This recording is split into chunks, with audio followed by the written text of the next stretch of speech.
Eu vou falar um pouco sobre a reforma tributária e também sobre o financiamento da educação. De que maneira a reforma tributária pode impactar o financiamento da educação? E o Gilvan Alencar já falou pela manhã sobre o Fundeb, já abordou outras questões. Então, essa mesa eu vou falar um pouco, algumas questões que talvez não seja o centro da educação, mas no final a gente vai entender melhor de que maneira essa reforma pode impactar de maneira negativa, se for a proposta do jeito que está aprovada. E ao mesmo tempo mostrar alguns gráficos sobre como foi a evolução ao longo do tempo do financiamento da educação, principalmente dos últimos 5 anos. Eu vou também, daqui a pouco, eu não vou fazer extensão dessa apresentação que vocês vão ver aqui. Eu estava recentemente em Cuiabá, a Bebel estava lá, eu fui apresentar esses slides. Eu gosto mais de estar falando direto do que estar no slide. Quando eu percebi, eu estava falando já 40 minutos, estava preso, então eu vou hoje encurtar, porque o tempo aqui é menor.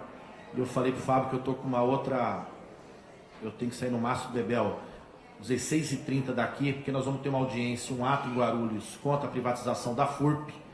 O governador Dória quer extinguir o maior laboratório público do país, situado na cidade de Guarulhos, cidade que eu sou, e nós vamos fazer um ato público, vai ter uma audiência também na Câmara Municipal.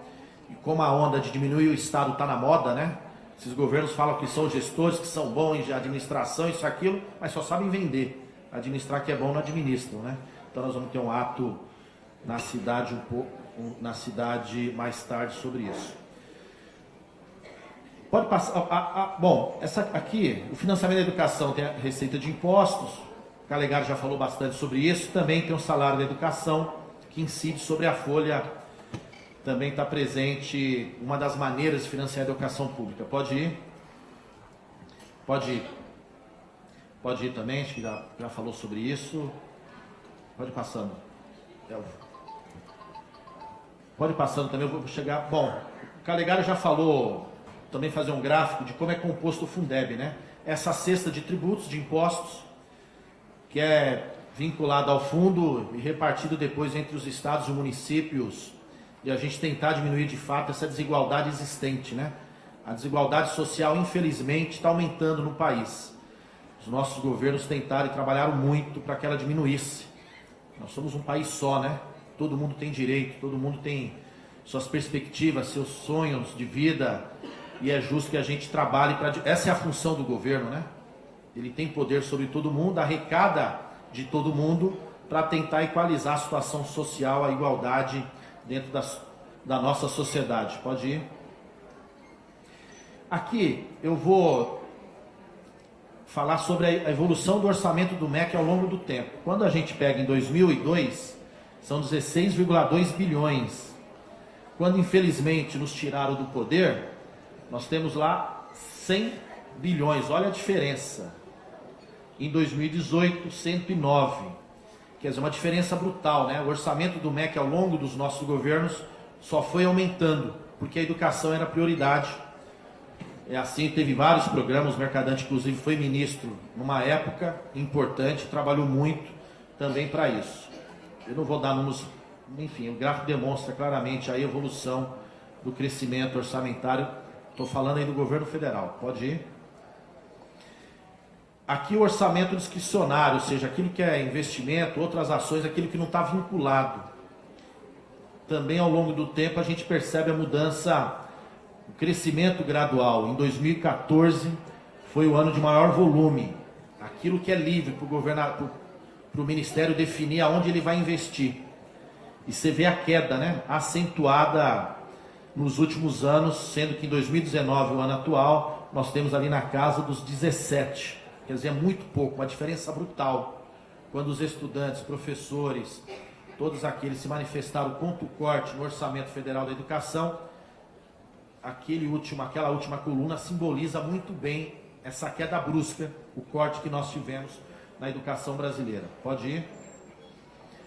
Bom, falar também do teto de gastos, que essa maldosa emenda aprovada, uma das primeiras medidas aprovadas pelo governo Temer, e que impactou a emenda 95, que segurou, né, limita o investimento na educação e algumas outras áreas sociais por 20 anos. É praticamente condenar 2 gerações a ter menos serviços públicos, a menos direito, porque ao longo do tempo, se hoje a gente já sofre, imagina o dinheiro sendo limitado durante 20 anos. O que a educação, saúde e outras áreas vão sofrer será muito drástico. Pode ir? Ali eu vou fazer uma conta muito simples, linear, só para tentar exemplificar o que significa esse tal teto de gasto, essa emenda 95. Imagine que em 2016 a receita tributária do governo federal seja 100. Ele é obrigado a pôr 18% hoje em educação, então ele colocaria 18%. Em 2014, considerando uma média de 4% por ano de crescimento, se fosse, ele colocaria 104, teria que ser 104. Sem o teto, 18,72. Em 2018, 19,46 e a receita tributária foi 108. A partir de 2018, onde esse teto foi aplicado à educação, nós temos uma diferença. Nós teríamos 18,72 ao invés dos 19,46. Ou seja, tem uma diferença no valor. E assim seria em 2019. 20,24 com o teto de gasto seria menor. Então, ao longo do tempo, mesmo que a receita tributária cresça, a limitação do gasto vai diminuir naquele percentual que deveria ser aplicado à educação. Pode passar? A regra anterior, ou seja, sem o teto, ao longo do tempo, de 2017, 48,2, ali nós estamos colocando 2020, seria 59,4, se não houvesse o teto. Com o teto vai para 54,4. Nós estamos fazendo uma projeção. Então, ou seja, a receita pode aumentar, mas o gasto da educação percentualmente diminui. Ou seja, a educação está sendo atacada já há alguns anos. Pode ir adiante. Simulação do impacto também, se a gente considerasse ali uma situação de crescimento do PIB de 2% ao ano. E proporcionalmente também a receita líquida de impostos. Antes do teto, o governo federal tem lá seus 18% obrigatório que ele tem que pôr na educação. Com o limite do teto, mesmo, olha, 2017 a 2036, a gente fez uma projeção. O governo era obrigado a colocar os 18%. Ele não ia ter perca percentual. Com o teto ele vai diminuindo. Tem uma diferença brutal, ou seja, a gente perde, o tempo passa e a gente estaria perdendo na educação. Pode ir. Evolução orçamentária da educação básica. A gente também vai lá de 2015, considerando 2020 a projeção, a gente vê uma diferença brutal. Em 2015 foram colocados 9 bilhões 480. Em 2000, não estou conseguindo ler o número daqui, 6 bi, é que aqui está do lado 6 bi 438, ou seja, uma diferença enorme. Aquilo que o governo federal estaria colocando para a educação básica. Ao longo do nosso governo, olha 2019, o previsto foi 7 bi 300, o executado 1,668. É muito, é um corte drástico. Vai adiante. Evolução orçamentária do ensino superior. Aquilo que foi previsto, aquilo que foi executado. Em alguns anos, nós executamos mais do que o previsto, porque a educação era prioridade. 2019, nós temos uma diferença aí de 35 para 22 bilhões. Isso foi o impacto do corte do governo federal na educação em relação ao ensino superior. Pode ir. Evolução orçamentária e educação profissional. A evolução de 2015 naquilo que foi previsto no nosso orçamento, naquilo que foi executado. Se pegarmos a diferença também de 2019, nós temos ali de 12 para 795. É isso? 95, né? 905. Também uma diferença muito grande. Pode ir. Educação de jovens e adultos, pode ir também, a gente percebe a diferença. Agora eu vou entrar um pouco na questão da PEC, da reforma tributária. Temos duas PEC, uma tramitando na Câmara, outra tramitando no Senado. A 45, 2019 e a 110, 2019.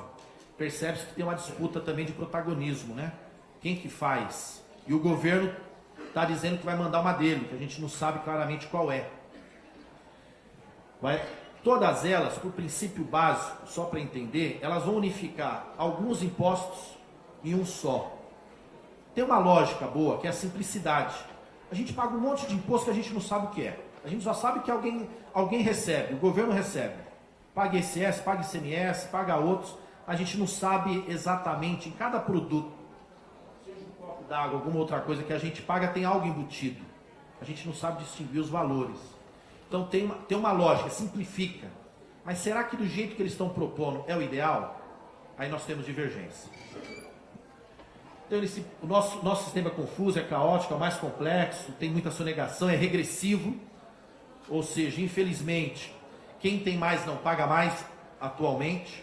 Na verdade, quem paga mais proporcionalmente é quem recebe menos. Então ele é injusto. Se a gente quer diminuir as desigualdades, tem que passar também pelo sistema tributário.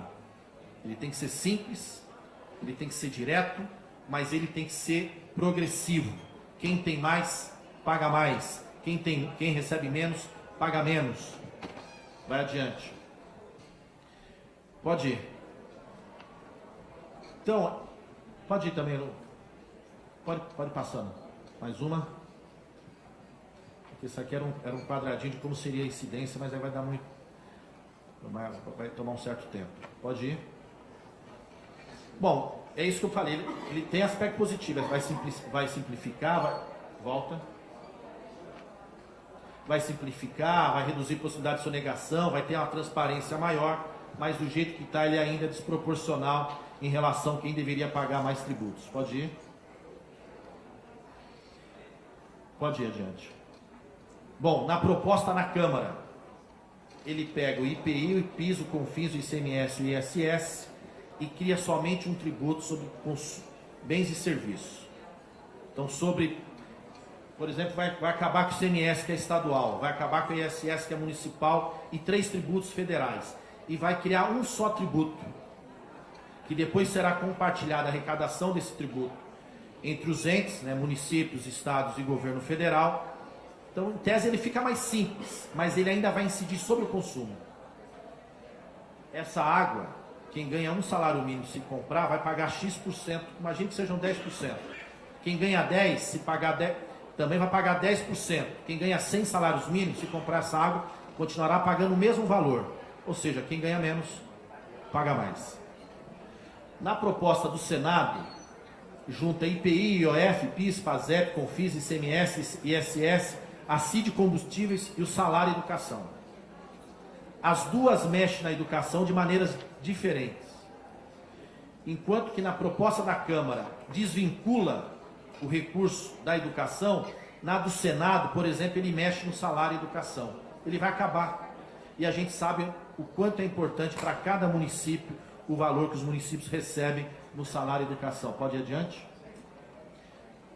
Então vai ser criado o IBS. As duas têm o mesmo princípio, vai simplificar, elimina alguns tributos e cria um só. A diferença é que da Câmara são 5 e a do Senado são 9. Pode ir? Pode ir também. Bom, a PEC 45, ela vai ser uma alíquota única, na somatória, uma alíquota resultado daquilo que é destinado ao município, daquilo que seria destinado ao governo estadual, daquilo que é destinado à União, e vai ter esse valor dessa alíquota referência, que vai valer no país inteiro. Porém, poderá o município, se ele quiser, imagine que o percentual dele seja 10%. Se ele quiser criar 1% a mais, ele pode. Mas vai ter que passar na Câmara, ele vai ter que fazer a disputa política e o povo daquele município vai saber que por aquele produto, naquele município, ele está pagando a mais. Porque a alíquota vai ser única nacional. Pode ir também? Deixa eu ver. Aqui, volta. Hoje, a vinculação de receitas e impostos, 18% da União é destinado à educação, nos estados e municípios são 25%. Em São Paulo é 30%, por uma decisão, uma lei, um dispositivo constitucional da nossa Constituição do Estado. Mas a Constituição Federal determina 25%. Então São Paulo aprovou que seja 30%, apesar de não aplicar, né? São Paulo não aplica seus 30% e no só final do governo do Estado. falava há pouco o prefeito Kiko de Franco da Rocha, se ele deixar de aplicar os 25%, pode ter certeza que ele será condenado pelo Tribunal de Contas. Enquanto o governo Alckmin aqui há anos descumpriu a nossa Constituição, o mínimo também da Constituição Federal, e o Tribunal de Contas foi deixando passar. Ai, se fosse a gente. Ai, se fosse a gente. Bom, na PEC 45, quando a gente fala que na PEC 45 está desvinculando, vou pegar, ele soma o mínimo na proposta que está na reforma tributária, daquilo que o governo tem que pôr em educação e daquilo que ele tem que pôr em saúde, ele soma. Imagina o estado de São Paulo, o município de São Paulo, ele tem que pôr 15 em saúde e 25 em educação. Então vai ter 40%. Mas pode ser aprovada essa proposta, recurso da educação ir para a saúde. Então, ao invés dos 25, ele pode aplicar 20%. Ao invés dos 25, ele poderia aplicar os 15%. Ora, estão colocando duas áreas importantes, a saúde e a educação, em tese em conflito.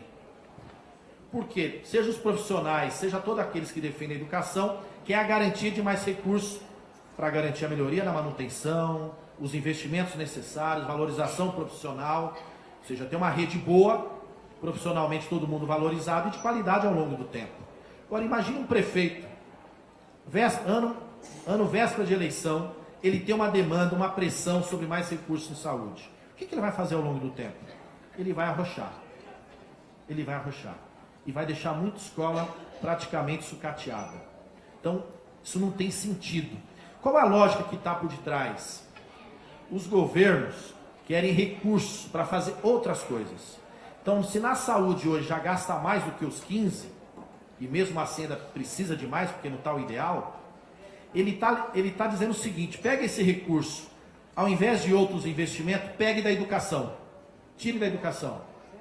A diferença aonde vai dar mais voto. O resultado imediato com o atendimento de uma pessoa que está necessitando de um serviço de saúde, o assistencialismo, que infelizmente muitos prefeitos vão acabar fazendo por aí, vai ser muito maior e a pressão vai ser maior. Na do Senado mantém as vinculações, porém acaba com o salário e educação. Como eu falei, tem um volume aí considerável a cada município. Na proposta, vai adiante que nós vamos explicar mais depois, pode ir. Vou dar um exemplo do salário e educação, o quanto a rede estadual recebe 2,4 bilhões, 49. As redes municipais de São Paulo, 2,65 bilhões, distribuídas nos diferentes municípios. Peguei o exemplo de algumas cidades. Cordeirópolis, 1,9 milhões. Em Bugaçu, 3,61. Francisco Morato, 14,52. Franco da Rocha, 10,85. Guarulhos, de onde eu sou, 70,02. São Paulo, 489,82. O total do estado de São Paulo como um todo, somando a rede estadual e aquilo que vai aos municípios, 55,14 bilhões. Parece pouco diante do volume de orçamento do estado como um todo, mas ele é significativo em cada rede municipal de ensino e mesmo no estado. Pode ir. Então isso, pela proposta do Senado, seria extinto. Evolução do piso para atender a meta 17 da valorização, nós temos ao longo do tempo, o piso está aumentando. Ora, se nós temos uma desvinculação aprovada, se nós temos ou a possibilidade do salário e educação também diminuído, pode ter certeza que não só a meta 17, como outras serão comprometidas aquilo que está previsto no Plano Nacional. Pode passar. Pode passar. Pode passar. Bom, nós que eu digo os partidos PT, PDT, PSB, PCdoB, PSOL e Rede, apresentaram uma proposta alternativa ao texto que está tramitando na Câmara Federal. O Mercadante diria que foi uma peça fundamental na construção ali, junto com a bancada, em especial Florense, que é o coordenador nosso na Comissão da Tributária e o NUVR, para elaborar essa proposta que tem como base a proposta aí da reforma tributária solidária. Pode passar, que foi inspirada aí num trabalho da Anfip, que é uma associação nacional. Pode passar. Vou dar alguns alguns dados para demonstrar quanto que é desigual o sistema atualmente. No Brasil, aquilo que é tributado sobre a renda significa 18,3% de tudo aquilo que a gente arrecada. Na OCDE, 34,1%. O Bolsonaro estava feliz que ele foi lá no Trump, lá dizendo que o Trump vai defender que o Brasil entre na OCDE. Tudo bem, pode entrar, mas nós temos que atender as qualidades dos princípios gerais. Não pode ser entrar e ser um coadjuvante, né? Sobre o patrimônio, 4,4%. E na OCDE, 5,5%. Olha sobre o consumo. No Brasil, 49,7%. Enquanto que a média da OCDE é 32,4%. Ou seja, tudo aquilo que nós consumimos tem uma alta carga tributária. Continua pagando mais quem ganha menos. Porque quem ganha menos, a tendência é consumir tudo que ganha. Aliás, nem dá, né? A gente consome e ainda fica devendo. Então, agora, quem ganha mais não, consome, mas ainda consegue guardar patrimônio, guardar uma certa renda para fazer poupança ao longo do tempo. Desculpe cumprimentar o Fiorilo, não cumprimentei, né, Fiorilo? Perdão. Cumprimentei? Aí vem o outros, total da carga tributária, 32,6% no país, na OCDE 34%. Pode ir? Vou dar um exemplo sobre um patrimônio. Uma coisa muito simples. Enquanto aquele entregador de pizza que está trabalhando no iFood, outro aplicativo, com a pizzaria X, o restaurante Y, a moto dele é um instrumento de trabalho, ele paga IPVA, ou seja, uma pessoa que está no Uber paga IPVA, hoje quem tem lanche e iate não paga. É justo? Um instrumento de luxo, para um lazer, não paga. O instrumento de trabalho automotivo também, o IPVA é isso, ele acaba pagando. Só para ver a desproporção, como o nosso sistema infelizmente é. Ele penaliza os mais pobres, favorece os mais ricos e aumenta a concentração de renda. Pode passar? Pode passar. Pode ir. Bom, sobre a educação, aquilo que nós propusemos. Eu também não estou entrando em todas as propostas que os partidos de oposição apresentaram. Estou só pegando alguns pequenos exemplos. Primeiro, restabelecer o piso da educação. Nós temos que garantir, nós não podemos deixar a educação continuar sob ataque e ao longo do tempo perder recurso, como a gente mostrou anteriormente. Dar um prazo para o Fundeb. Na proposta do Fundeb, o Calegari, que a Rosinha apresentou, tem algumas coisas que nós apresentamos na tributária. Ela também está lá, por exemplo, constitucionalizando os recursos do royalties do petróleo. Por que isso? Porque são PECs diferentes. Ninguém sabe quando uma vai ser aprovada. Nós estamos calculando que até o final do ano a gente aprova a do Fundeb na Câmara. Mas a conjuntura política, nesse governo que toda hora cria uma situação, a gente não sabe dizer. Então, na proposta também tem um prazo. Você já aprovou a reforma tributária, se porventura for aprovada antes da proposta do Fundeb, vai ter 90 dias para que haja, de fato, um novo texto que discipline sobre o Fundeb. Então, nós estamos também estipulando um prazo na reforma tributária. Constitucionaliza também os fundos do pré-sal, ou seja, aquilo que hoje do pré-sal é destinado para a educação, nós estamos tornando isso constitucional, seja mais perene, uma garantia que não fique suscetível à mudança do governo de plantão, que mudar uma lei é muito mais fácil do que mudar uma Constituição. Então nós estamos constitucionalizando, e assim também o royalties do petróleo, outros também garantindo como preceito constitucional. Pode ir. Essa é a emenda do PT, especificamente. Estabelecimento de alíquota singular para a educação básica, singular para a educação superior e tecnológica. O que é isso? Dentro do IBS, esse novo imposto, vai ter um percentual, uma alíquota, que é direcionado ao município onde aquele produto é consumido. Tem um percentual que é direcionado ao estado onde aquele produto é consumido. E tem um percentual ao governo federal. De maneira que ninguém perca a arrecadação, receita, com essa alteração tributária. Que todo mundo está se planejando, previsto naquilo que ele arrecada hoje. O que nós queremos garantir, caso outras propostas nossas não sejam aprovadas, que também já tenha uma garantia, uma alíquota específica desse novo tributo vai para a educação. Imagine se depois desvincula os 25% que tem O Guedes disse claramente essa semana passada na Comissão de Finanças, nós vamos trabalhar com a desvinculação. E o discurso deles é fácil. O gestor, o prefeito, o governador tem que ter a liberdade de decidir onde ele quer pôr o dinheiro. Quem diz que naquele município precisa de mais investimento em educação? Quem diz que naquele estado precisa de mais investimento em educação? Vamos ser sinceros. Se desvincular, todos os prefeitos vão garantir o mínimo de 25%? Se desvincular, todos os governadores vão garantir o mínimo de 25%? Nem a pau. Com certeza não. Vai tirar dinheiro da educação e colocar em outro lugar, onde lhe rende diretamente, de maneira mais imediata, dividendos eleitorais, né, ganhos eleitorais. Então, o que nós estamos com essa proposta da bancada do PT é também garantir um percentual do novo tributo específico para a educação, de maneira que a educação não fique ameaçada na sua receita. Irredutibilidade das alíquotas de referência destinadas já à saúde e à educação, sendo independentes uma da outra.